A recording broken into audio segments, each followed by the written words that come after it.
ഇന്നിവിടെ നടക്കുന്ന പ്രതിഷേധ ദിനത്തിൽ ആദ്യമായി പ്രാർത്ഥനയോടുകൂടിയാണ് നമ്മളിവിടെ ആരംഭിക്കുന്നത്. ഈ പ്രാർത്ഥന നയിക്കുന്നത് നമ്മുടെ ഏറ്റവും പ്രിയപ്പെട്ട നമ്മുടെ ചേട്ടൻ കുഞ്ഞുമോൻ ചേട്ടനാണ്. കുഞ്ഞുമോൻ ചേട്ടനെയും ഇവിടെ കൂടിയിരിക്കുന്ന എല്ലാവരെയും ഈ പ്രതിഷേധ ദിനത്തിലേക്ക് ഹാർദവമായി സ്വാഗതം ചെയ്തുകൊള്ളും.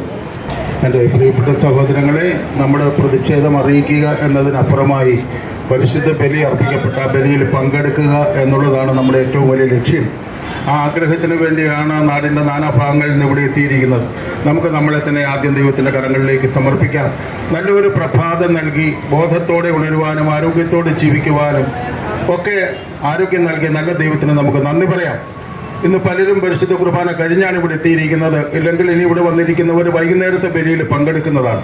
അങ്ങനെ ബലിയോട് ചേർന്നുള്ളൊരു ബലി ജീവിതം. പലരും എന്നോട് ചോദിക്കും, എല്ലാ ദിവസവും ചേട്ടൻ എന്തിനാ പള്ളി പോണേ? ഞാൻ പറഞ്ഞു, എനിക്ക് പരിശുദ്ധ കുർബാനയിൽ നിന്ന് കിട്ടുന്ന ഊർജ്ജമാണ് എൻ്റെ ജീവിത ബലി അർപ്പിക്കുവാനായിട്ട് എനിക്ക് സാധിക്കാൻ ഇടയാക്കുന്നത്. അതുകൊണ്ട് എൻ്റെ പ്രിയപ്പെട്ട സഹോദരങ്ങളെ, നമുക്ക് ആഗോള കത്തോലിക്ക സഭയെ ഓർക്കാം, കർത്താവിൻ്റെ കരങ്ങളിലേക്ക് സമർപ്പിക്കാം. കർത്താവിൻ്റെതാണ് സഭ. നരകവാതിലുകൾ പ്രബലപ്പെടുകയില്ല എന്ന് പറഞ്ഞിട്ട് നരകവാതിലുകളിനെതിരെ വന്ന് ബഹളം വെച്ചുകൊണ്ടിരിക്കുന്നു. നമുക്ക് കർത്താവിൻ്റെ കരങ്ങളിലേക്ക് സഭയെ ഓർത്ത് നമുക്ക് നന്ദി പറയാം. മാർപ്പാപ്പയെ ഓർക്കാം.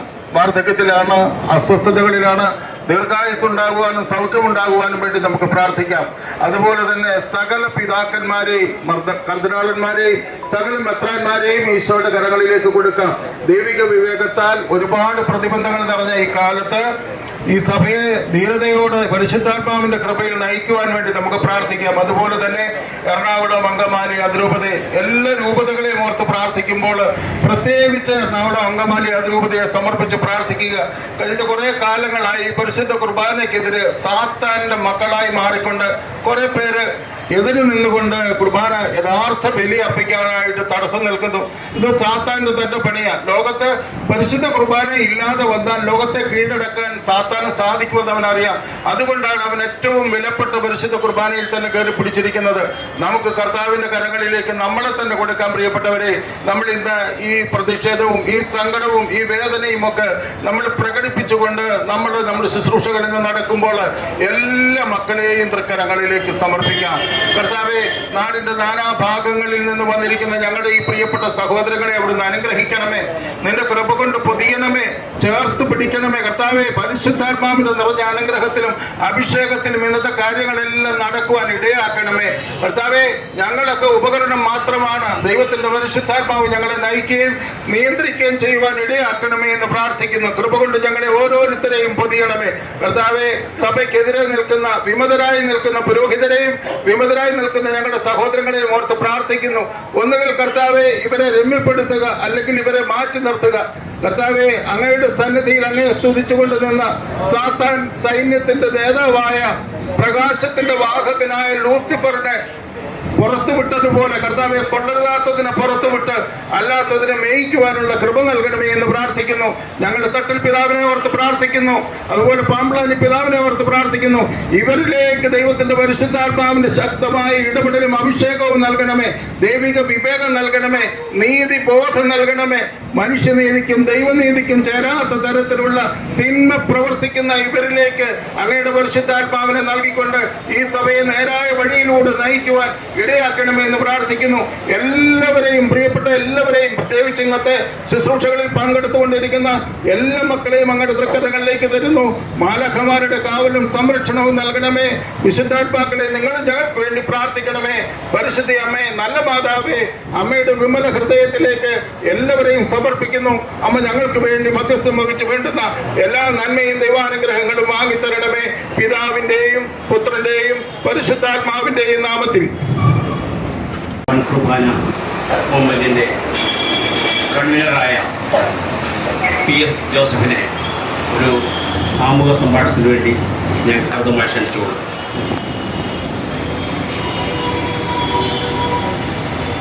പ്രിയപ്പെട്ടവരെ, 12 ശിഷ്യന്മാരിൽ ഒരാൾ മാത്രമേ പറഞ്ഞുള്ളൂ നമുക്കും അവനോട് കൂടെ പോയി മരിക്കാം എന്ന്. അങ്ങനെ പറഞ്ഞ ആ ശിഷ്യന്റെ അനുയായികളായിട്ടുള്ള സീറോ മലബാറിന്റെ അതിധീരരായ പോരാളികളാണ് ഇവിടെ ഇന്ന് കൂടിയിരിക്കുന്നത്. ഹബക്കൂക്ക് പ്രവാചകൻ പറയുന്നു, അത്തിമരം പൂത്തില്ലെങ്കിലും ഒലിവ് മരത്തിൽ കായ്കൾ ഇല്ലെങ്കിലും വയലേലകളിൽ ധാന്യം വിളഞ്ഞില്ലെങ്കിലും ഈ കുഞ്ഞുമോനെ പോലെ എത്രയോ പേർ എണ്ണമില്ലാത്തത്ര ത്യാഗങ്ങൾ സഹിച്ചാണ് ഈ കഴിഞ്ഞ 3 സംവത്സരങ്ങൾ ഏകീകൃത കുർബാനയ്ക്ക് വേണ്ടി പോരാടിക്കൊണ്ടിരിക്കുന്നത്. എത്രയോ കഥകളാണുള്ളത്, എത്രയോ സങ്കടകരമായ അവസ്ഥകളാണുള്ളത്, എത്രയോ മൈലുകൾ പോയാണ് നമ്മളിൽ പലരും ഏകീകൃത കുർബാന കണ്ടുകൊണ്ടിരിക്കുന്നത്. അങ്ങനെ ഏകീകൃത കുർബാനയെ പരാജയപ്പെടുത്തുന്ന ചില ശക്തികളുടെ പ്രകടനങ്ങൾ കൊണ്ട് ഈ എറണാകുളം അതിരൂപത ആഗോള കത്തോലിക്ക സഭയിൽ തന്നെ ഒരു മാനക്കേടിനെ കാരണമായിരിക്കുന്ന ഒരു കാലഘട്ടത്തിലാണ് നമ്മളിവിടെ ഒത്തുകൂടിയിരിക്കുന്നത്. അതിനുള്ള 1-2 കാരണങ്ങളാണുള്ളത്. ഒന്ന്, കഴിഞ്ഞയാഴ്ച മാർ പാംബ്ലാനിയെ കണ്ടപ്പോൾ ഈ ആഴ്ച ഏകീകൃത കുർബാനയ്ക്ക് വേണ്ടി പ്രവർത്തിക്കുന്ന എല്ലാ സംഘടനകളുടെയും നേതാക്കന്മാരെയും ഞാൻ കാണുന്നതാണ്, അവരെ ഒന്നിച്ച് കണ്ട് സംസാരിക്കുന്നതാണ് എന്ന് വാക്ക് പറഞ്ഞിരുന്നു. അതുകൊണ്ട് തന്നെയാണ് എല്ലാ നേതാക്കന്മാരും ഒന്നിച്ചിവിടെ അണിനിരന്നിരിക്കുന്നത്. 4 സംഘടനകളും നിരവധിയായ വിശ്വാസി കൂട്ടായ്മകളും അവയുടെ എല്ലാം നേതാക്കന്മാർ ഇവിടെ വന്നിട്ടുണ്ട്. അവർ ഇന്ന് പാംബ്ലാനി പിതാവ് ഇന്ന് വരുമെന്നാണ് വാക്ക് പറഞ്ഞിരുന്നത്. അദ്ദേഹം ഇനിയും വരുമെന്ന് തന്നെ ഞങ്ങൾ വിശ്വസിക്കുന്നു. ഏതെങ്കിലും വഴിയിൽ വരുമെന്ന് തന്നെ ഞങ്ങൾ വിശ്വസിക്കുന്നു. ആ പാംബ്ലാനി പിതാവുമായിട്ടുള്ള ചർച്ചയ്ക്കാണ് ഞങ്ങൾ ഈ സംഘടനയുടെ നേതാക്കന്മാർ ഇവിടെ എത്തിയിട്ടുള്ളത്. അപ്പോൾ എന്തുകൊണ്ട് ബാക്കി വിശ്വാസികളെ കൂടെ കൂട്ടി എന്ന് ചോദിച്ചാൽ, ഇന്ന് ഞങ്ങൾ ഇതിനൊരു ഉത്തരം കണ്ടുപിടിച്ചേ ഇവിടുന്ന് പോകൂ. അതിന് വിശ്വാസികളുമായിട്ടും കൂടെ ഈ സംഘടനാ നേതാക്കൾക്ക് സംസാരിക്കേണ്ടിയും കൺസൾട്ട് ചെയ്യേണ്ടിയും വരും എന്നതുകൊണ്ടാണ് വിശ്വാസികളെ കൂടി നമ്മൾ ഈ വേദിയിൽ ഇവിടെ അണിനിരത്തിയിരിക്കുന്നത്. നമ്മൾ ഇതുവരെയുള്ള ഒരു ചരിത്രം വെച്ചിട്ട്, ഇതുവരെയുള്ള മാർ പാംബ്ലാനി പിതാവിന്റെ ബിഹേവിയർ വെച്ചിട്ട് നമ്മൾ പറയുകയാണ്, അദ്ദേഹം വിമതരുടെ കൂട്ടത്തിലാണ് നിലകൊള്ളുന്നത് എന്ന് നമുക്ക് കൃത്യമായി മനസ്സിലായിട്ടുണ്ട്. ആ മനസ്സിലായ സിറ്റുവേഷൻ ഞാൻ പറയാം. അതിനു മുമ്പേ തന്നെ ഇന്ന് മാർ പാംബ്ലാനി വരാനിരുന്ന 1-2 കാര്യങ്ങൾ കൂടി പറയാം. അദ്ദേഹം ഇന്ന് വരാനിരുന്നത് കൂലിയായെ മാറ്റാനും അതുപോലെ തന്നെ ഈ തോന്നിയാസ കുർബാനയ്ക്ക് അംഗീകാരം കൊടുക്കുന്ന ഒരു സമവായ സർക്കുലർ വീണ്ടും ഇറക്കാനും കൂടിയായിരുന്നു. അത് ഞങ്ങൾ തടഞ്ഞിരിക്കും. അതുകൊണ്ട് തന്നെയാണ് ഞങ്ങൾ ഇവിടെ ഒത്തുകൂടിയിരിക്കുന്നത്. ഈ തോന്നിയാസ കുർബാന എന്നതിനെ ഞാൻ ഒന്ന് വിശദമാക്കാം. ജനാഭിമുഖ കുർബാന എന്ന് അവർ വിളിക്കുന്ന ആ കുർബാനയ്ക്ക് ഏതെങ്കിലും ലിറ്റർജി കമ്മീഷൻ അംഗീകാരം കൊടുത്തിട്ടുണ്ടോ? ഏതെങ്കിലും സിനഡ് ഓഫ് ബിഷപ്സ് അംഗീകാരം കൊടുത്തിട്ടുണ്ടോ? ഏതെങ്കിലും അല്ല പൗരസ്ത്യ ഡൈകാസ്ട്രി അംഗീകാരം കൊടുത്തിട്ടുണ്ടോ? ഒരു കടലാസെങ്കിലും ഉണ്ടോ? ഇല്ല. അതുകൊണ്ട് തന്നെ അതിനെ തോന്നിയാസ കുർബാന എന്ന് തന്നെ വിളിക്കും. ആ തോന്നിയാസ കുർബാന സീറോ മലബാർ സഭയുടെ 34 രൂപതകളിലും സിനഡ് അംഗീകരിച്ച, മാർപ്പാപ്പ നിർദ്ദേശിച്ച ആ ഏകീകൃത കുർബാന അർപ്പിക്കാമെങ്കിൽ ഈ എറണാകുളം അങ്കമാലി രൂപതയിലും ഞങ്ങൾ ആ ഏകീകൃത കുർബാന മാത്രമേ അർപ്പിക്കാൻ സമ്മതിക്കുകയുള്ളൂ. ഈ തോന്നിയാസ കുർബാന ഞങ്ങൾ സമ്മതിക്കുകയില്ല. മാർ പാംബ്ലാനി വിമതരോടൊത്താണ് എന്ന് ഞാനിവിടെ പ്രഖ്യാപിച്ചു. അതിന് കാരണം കൂടി പറയാം. ഒരു 2-3 ഉദാഹരണങ്ങൾ പറയുകയാണ്. ഒന്ന്, പ്രസാദഗിരി പള്ളി. എന്താണ് പ്രസാദഗിരി പള്ളിയിൽ സംഭവിച്ചത്? 95% അതോ അതിന് ഉപരിയോ ആയിട്ടുള്ള അവിടുത്തെ ഇടവക വിശ്വാസികൾ മുഴുവൻ ഏകീകൃത കുർബാനയ്ക്ക് അനുകൂലമായിരുന്നു. അതുകൊണ്ട് തന്നെ അവിടെ ഏകീകൃത കുർബാന അർപ്പിക്കുന്ന ഒരു വൈദികനെ പോസ്റ്റ് ചെയ്താൽ അന്ന് മുതൽ അവിടെ ഏകീകൃത കുർബാന ആരംഭിക്കുമായിരുന്നു. വേറെ തെളിവ് വേണം മാർ പാമ്പ്ലാനി ഏകീകൃത കുർബാനയ്ക്ക് വേണ്ടിയിട്ട് അല്ല നിലകൊള്ളുന്നത് എന്ന് പ്രൂവ് ചെയ്യാൻ? വിരലിൽ എണ്ണാവുന്ന വിമതര് മാത്രമേ, അതായത് 10-ൽ താഴെ വിമതര് മാത്രമേ പിന്നെ പ്രസാദഗിരി പള്ളിയിൽ ഏകീകൃത കുർബാനയ്ക്ക് വേണ്ടിയിട്ടുള്ളൂ. പക്ഷേ അവിടെയും ഏകീകൃത കുർബാനയുടെ കോഴ്സിനെ ചതിച്ചു. വീണ്ടും ഞാൻ വേറൊരു ഉദാഹരണത്തിലേക്ക് വരികയാണ്. അത് നമ്മുടെ ഉദയംപേരൂർ പള്ളിയാണ്. ഉദയംപേരൂർ പള്ളിയിലെ സാഹചര്യം നിങ്ങൾ മനസ്സിലാക്കണം. ഏപ്രിൽ 5-ന് ഉദയംപേരൂർ പള്ളിയിലെ വികാരി റിട്ടയർ ചെയ്യുകയാണ്. അദ്ദേഹത്തിന്റെ റിട്ടയർമെന്റ് ആണ്. അദ്ദേഹത്തിന്റെ കാലാവധി കഴിഞ്ഞു. അത് ഇടവകയിലെ ജനങ്ങൾ ഒരു 436 കുടുംബങ്ങളാണ് ഇടവകയിലുള്ളത്. അവരെല്ലാവരും ആ യാത്രയപ്പിനെ അദ്ദേഹത്തിന്റെ റിട്ടയർമെന്റിനെ അംഗീകരിച്ചുകൊണ്ട് അദ്ദേഹത്തിന് യാത്രയപ്പ് നൽകുന്നത് പോലെ ആ ഗുഡ് ബൈ പറഞ്ഞ് അദ്ദേഹം പോകാൻ തയ്യാറായിരിക്കുന്ന സന്ദർഭത്തിൽ അവിടെ ഭീമത്ത് വേതാളങ്ങളുടെ ഇടപെടലുണ്ടായി. എന്താണ് സംഭവിച്ചത്? മാർ പാമ്പ്ലാനിയുമായിട്ട് അവർ ചർച്ച നടത്തി. ആ ചർച്ച നടത്തി കഴിഞ്ഞപ്പോൾ മാർ പാമ്പ്ലാനിയുടെ പ്രഖ്യാപനം എന്താണെന്ന് അറിയാമോ? ആ വിമത ആ ഏകീകൃത കുർബാന ചെല്ലാത്ത തോന്നിയാസ കുർബാന ചെല്ലുന്ന വിമത വൈദികനെ ഈസ്റ്റർ കൂടി ആഘോഷിക്കാൻ അവിടെ നിലനിർത്തണമെന്ന്. ഇനി ഇതിൽ കൂടുതൽ എന്ത് തെളിവ് വേണം? അത് മറ്റൊന്നുമല്ല, നമ്മുടെ ബെസിലിക്ക പള്ളിയാണ്. ബെസിലിക്ക പള്ളിയിൽ അവിടെ വർഗീസ് മണവാളന് എത്രയോ മാസങ്ങൾക്ക് മുമ്പ് അവിടെ ഇരിക്കാനുള്ള അധികാരം നഷ്ടപ്പെട്ടതാണ്. അദ്ദേഹത്തെ നവംബർ മാസത്തിലോ മറ്റോ, എന്റെ ഓർമ്മ ശരിയാണെങ്കിൽ നവംബർ മാസത്തിന്റെ അവസാന ഭാഗത്ത് അദ്ദേഹത്തെ അവിടുന്ന് അഡ്മിനിസ്ട്രേറ്റർ പദവിയിൽ നിന്ന് മാറ്റിയതാണ്. അത് മാത്രമോ, അതിനുശേഷം അദ്ദേഹത്തെ സസ്പെൻഡ് ചെയ്തതാണ്.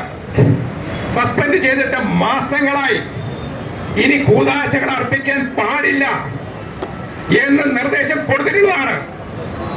ആ മണവാളൻ അവിടുന്ന് മാറിയോ? മാറാത്തതിന് ആരാണ് ഉത്തരവാദി? ആ ഉത്തരവാദി ആരാണെന്ന് കഴിഞ്ഞ ദിവസത്തെ സംഭവങ്ങളിൽ നമുക്ക് മനസ്സിലാവും. കഴിഞ്ഞ തിങ്കളാഴ്ച ഏതാണ്ട് 11 മണിയോടുകൂടി മാർത്താട്ടിൽ അയാളെ വിളിച്ചിട്ട് പറഞ്ഞു, നിങ്ങൾ 5 മണിക്കകം ഇവിടെ നിന്ന് ഒഴിഞ്ഞു പോകണം. 5 മണിക്ക് അകം ഒഴിഞ്ഞു പോയില്ലെങ്കിൽ നാളെ നിങ്ങളുടെ തട്ടമുണ്ടായിരിക്കില്ല എന്ന് പറഞ്ഞതാണ്. എന്ന് പറഞ്ഞിട്ട് എന്ത് സംഭവിച്ചു? അയാൾ ഉടനെ തന്നെ വിമത വേതാളങ്ങളെ, ഞാൻ പേരെടുത്ത് പറയുന്നില്ല, ഒരു പർട്ടിക്കുലർ വേതാളത്തെ വിവരം അറിയിച്ചു.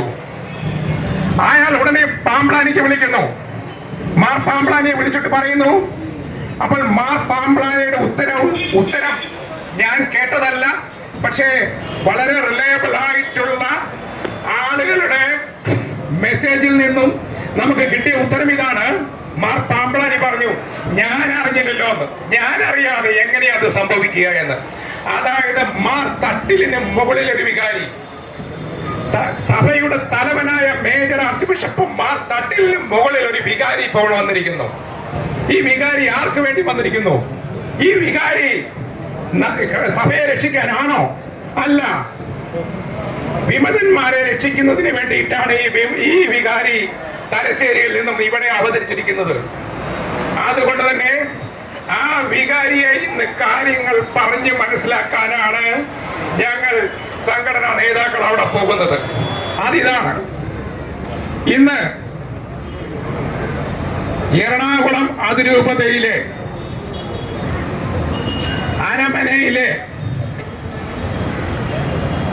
അരമനയിൽ നമ്മളെല്ലാവരും എത്തി. ഏകീകൃത കുർബാന മാത്രമേ 34 രൂപകളിലും അർപ്പിക്കപ്പെടുന്ന ഏകീകൃത കുർബാന രൂപ മാത്രമേ ഈ അതിരൂപതയിലും അർപ്പിക്കാൻ അനുവദിക്കൂ, അതിലെ ഞങ്ങൾ കൂട്ടുനിൽക്കൂ എന്ന് പ്രഖ്യാപിച്ചുകൊണ്ട് നമ്മളെല്ലാവരും കൈകോർത്തുകൊണ്ട് ബൈബിളിൽ തൊട്ട് സത്യം ചെയ്യുന്നു.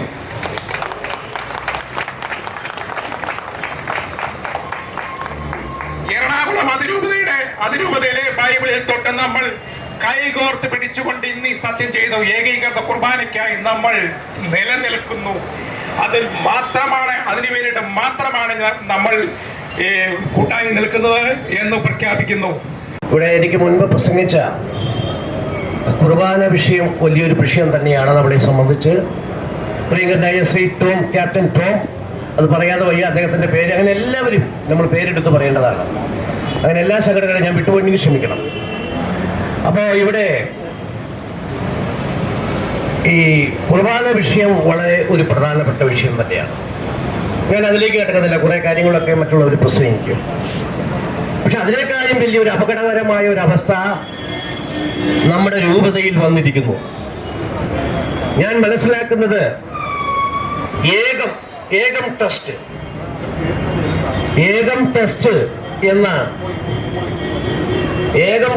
എന്ന ഒരു ട്രസ്റ്റ് നമ്മുടെ സഭയുടെ രൂപതയിൽ വളരെ ആസൂത്രിതമായി അത് അങ്ങനെ രൂപം കൊടുത്തിരിക്കുന്നു.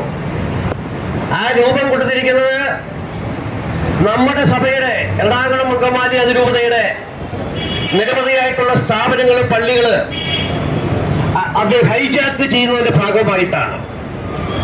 ഞാനിവിടെ പറയാൻ ആഗ്രഹിക്കുന്നത്, ഏകം ട്രസ്റ്റ് രൂപീകരിച്ച 2-3 വൈദികരുണ്ട് അല്ലേ? ആ വൈദികരുടെ പേരിൽ നടപടിയെടുക്കാൻ നമ്മുടെ സഭാ നേതൃത്വത്തിന് കഴിഞ്ഞില്ലെങ്കിൽ ഈ സഭാ നേതൃത്വത്തിന് അതിന് വ്യക്തമായ പങ്കുണ്ട്, ഒത്താശയുണ്ടെന്നാണ് നമ്മുടെ അഭിപ്രായം. ഇതെന്താണ്? ഒരു വീട്ടിൽ തന്നെ രണ്ടടപ്പോ? സഭയ്ക്കൊരു സിസ്റ്റമുണ്ട്, ആ സിസ്റ്റത്തെ അംഗീകരിക്കില്ല എന്ന് പറയുന്ന പ്രാന്തോഷികളായിട്ടുള്ള വൈദികരെ അവര് പറയുന്നതാണ് അവിടെ പ്രശ്നം. അവരാണ് അവിടെ കാര്യങ്ങൾ തീരുമാനിക്കുന്നത്. അപ്പൊ നാഗരില്ലാക്കളി വട്ടക്കളി എന്ന് പറയുന്നത് പോലെ ഇവിടെ ഒരു മേജർ ആർച്ച് ബിഷപ്പുണ്ട്. ചത്തതിലൊക്കെയോ ജീവിച്ചിരിക്കുന്ന ഒരു മേജർ ആർച്ച് ബിഷപ്പ്. അദ്ദേഹത്തിന്റെ വികാരി എന്ന് പറയുന്നത് പാമ്പാനി പിതാവ്. ഒരു കാര്യം മനസ്സിലാക്കണം, നമ്മുടെ സഭയുടെ തലവനായിട്ടുള്ള സിറോ മലബാർ സഭയുടെ തലവനായിട്ടുള്ള മേജർ ആർച്ച് ബിഷപ്പിനെ അദ്ദേഹം ആ റോള് കൃത്യമായി പ്രവർത്തിച്ചില്ലെങ്കിൽ ഞങ്ങളാരും നിങ്ങൾ അംഗീകരിക്കാൻ പോകുന്നില്ല. ഈ സിറിയുടെ ഓരോ മെത്രാന്മാരെ അംഗീകരിക്കാൻ പോകുന്നില്ല. തോന്നിയോസം ചെയ്യുന്ന മെത്രാന്മാരെ സിറിയിൽ തന്നെ കൂടി കൂട്ടുത്തരാത്തമില്ല. നിങ്ങൾ കണ്ടതല്ലേ? 54-53 പേരാണ് സിറിയിലെ പിതാക്കന്മാരില്. ഒരു 2 പിതാക്കന്മാര് വട്ടന്മാര്. ഞാൻ പറയുന്നത് ഭക്തന്മാരെന്ന് പറയുവാൻ ഉടക്ക് പോയി പാർട്ടി പ്രഖ്യാപിക്കാൻ പോകുന്നു. ഈ വിധത്തിലൊക്കെ വിവിധ രാഷ്ട്രീയ പാർട്ടികളിലെ പ്രവർത്തിക്കുന്നവരായിരിക്കാം സഭയുടെ പ്രശ്നത്തിൽ ഒന്നിച്ചാണ് നിൽക്കുന്നത്. വേറെ പിതാവ് തെക്കെന്ന് പറയുന്നു, അത് അങ്ങനെയൊന്നും ഇല്ല എന്ന് പറയുന്നത്. അപ്പൊ ഇനി രാഷ്ട്രീയ പാർട്ടി പ്രഖ്യാപിക്കണമെങ്കിൽ പോലും നിങ്ങളൊരു ഏകോപനം ഉണ്ടായിട്ട് ഞങ്ങൾ ഭരിക്കാൻ വരും. നിങ്ങൾ ആദ്യത്തിന്റെ ഒരുമിച്ച് നിൽക്കാനുള്ള ഒരു സംവിധാനം ഉണ്ടാക്കൂ. അതില്ലാത്തടത്തോളം കാലം നിങ്ങൾക്ക് ഞങ്ങളെ ധരിക്കാനുള്ള അവകാശമില്ല എന്ന് പറയാൻ ഈ അവസരത്തെ വിനിയോഗിക്കുകയാണ്. ഒരു കാര്യം കൂടി പറയട്ടെ, ഇവിടെ ഏകീകൃത വിഷ്ണു കുർബാന വിഷയം എനിക്ക് മുമ്പ് പ്രസംഗിച്ചത് നമ്മുടെ കൺവീനർ പറഞ്ഞു. ആ വിഷയത്തില് എന്തുകൊണ്ട് സമവായം ഉണ്ടാക്കി? ആരാണ് നിങ്ങൾ ചുമതലപ്പെടുത്തിയത്?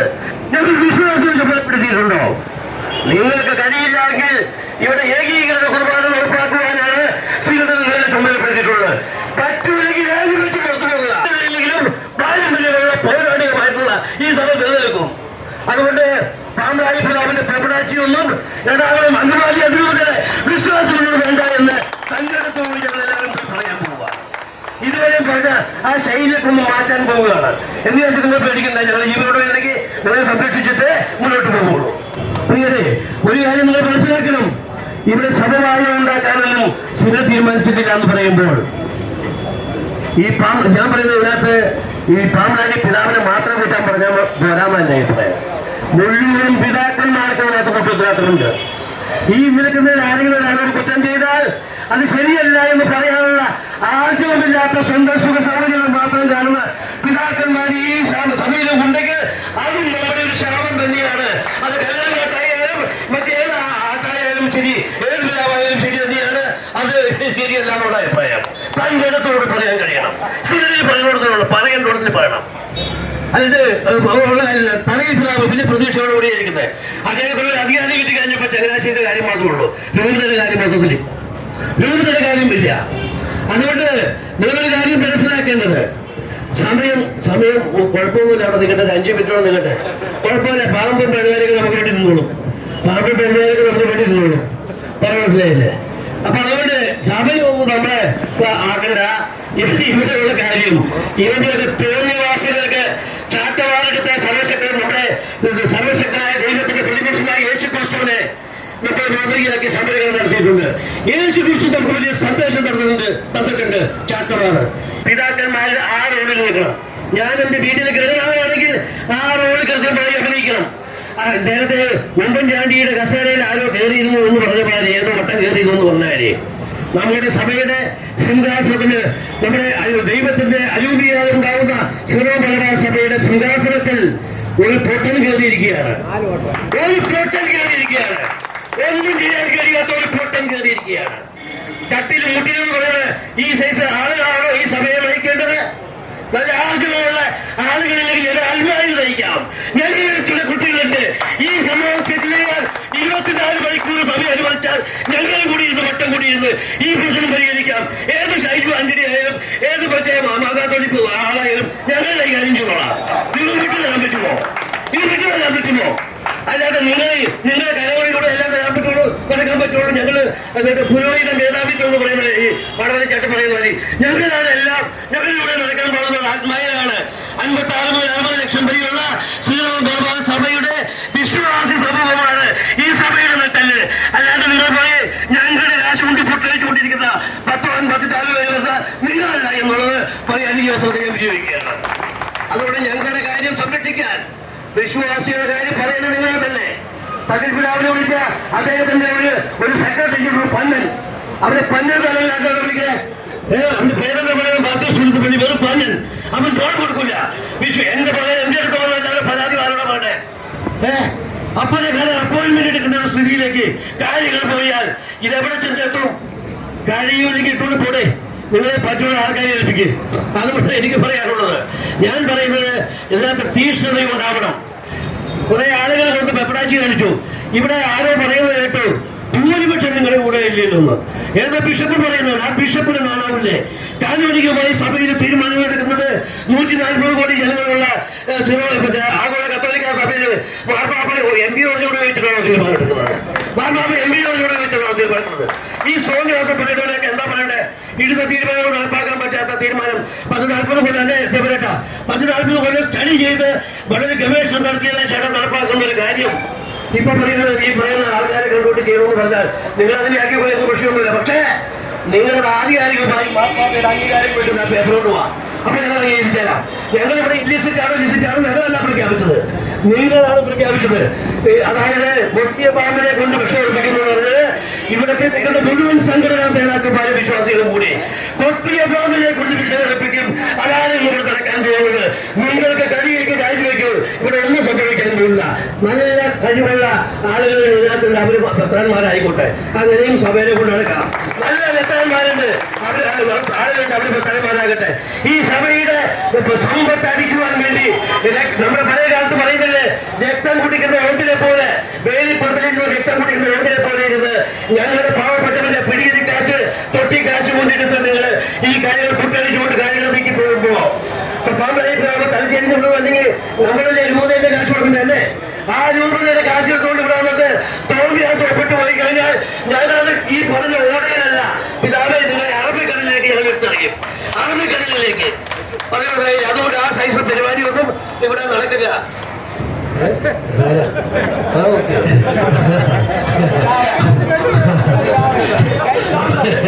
അപ്പൊ അത് നടക്കും.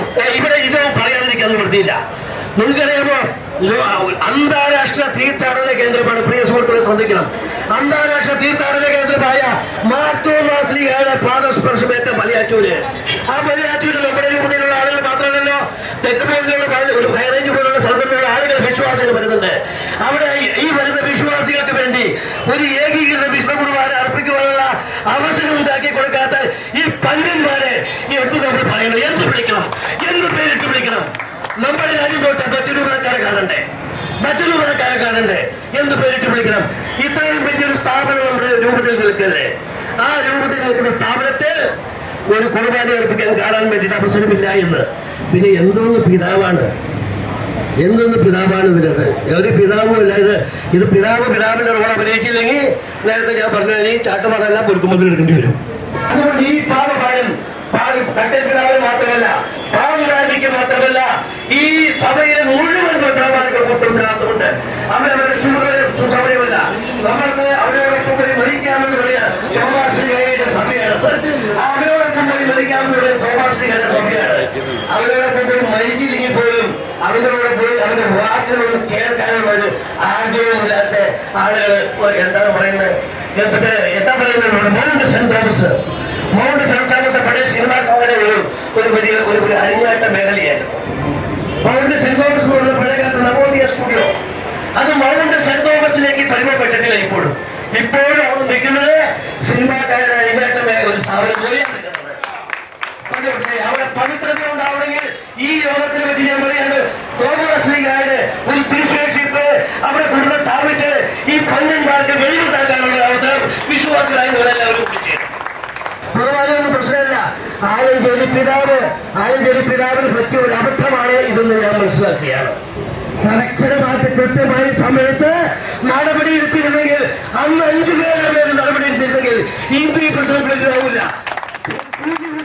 വിഷയം കൊണ്ടുപോയിട്ട് JCB കൊണ്ടെടുക്കാൻ പറ്റാത്ത സ്ഥിതിയിലേക്കാക്കിയത് ഈ പറയുന്ന ആളുകളൊക്കെയാണ് എന്ന് പറയുന്നത്. ആലഞ്ചേരി പിതാവിനെ കുറ്റം പറയുകയല്ലാട്ടോ, തെറ്റിദ്ധരിക്കരുത്. ആലഞ്ചേരി പിതാവ് ശുദ്ധരായതുകൊണ്ടാണ്. അത്രയും ശുദ്ധതയൊന്നും പാടില്ല.